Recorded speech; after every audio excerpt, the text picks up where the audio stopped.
మహాశివరాత్రి జాగరణ అంటే ప్రాతకాల ఉషోదయం నుంచి మరుసటి రోజు ఉషోదయం వరకు లింగోద్భవాలు నడిమధ్యన అవుతుంది. ఎట్లాగంటే బ్రాహ్మీ ముహూర్తం 4 గంటల నుండి ఆ రోజు లింగోద్భవ కాలంలో స్వామివారి దర్శనం చేసుకుంటాం, లేదా జపం చేసుకుంటాము, పంచాక్షరి జపం చేసుకుంటాము.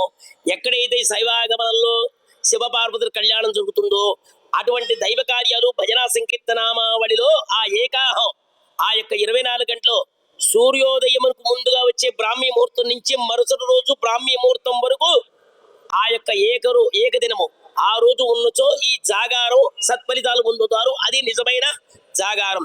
రాత్రి వేళ ఒక్క నిద్ర చేసి మేలుకుంటాం కాదు, పరిపూర్ణమైనది జాగారం. అది ఉదయం పూట మహాశివరాత్రి 4 గంటల నుండి నదీ స్థానం వరకు వెళ్ళి లేదా వారి ఇంట్లో అవకాశాన్ని బట్టి శిరస్నానము చేసి శివదర్శనం చేసుకుంటాం, శివనామ సంకీర్తనం చేసుకుంటాం, అభిషేకాలు చేసుకుంటాం. ఉపవాసాలు ఉండేవాళ్ళు ఉపవాసం ఉంటారు.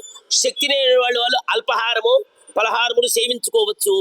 ఉపవాసం అనేది మనిషికి కఠోరమైనగా ఉండి ఆకలి దప్పికలతో బాధలను చంపుకోమని కాదు లెక్క. శక్తి కోసం కొంతవరకన్నా స్వల్ప ఆహారము ఆ ఒక్క రోజున నియమించాలని ఆ రాత్రి వేళ జాగారం చేసి మరుసటి రోజు తెల్లవారుజామున వరకు ఉన్నది అది జాగారం.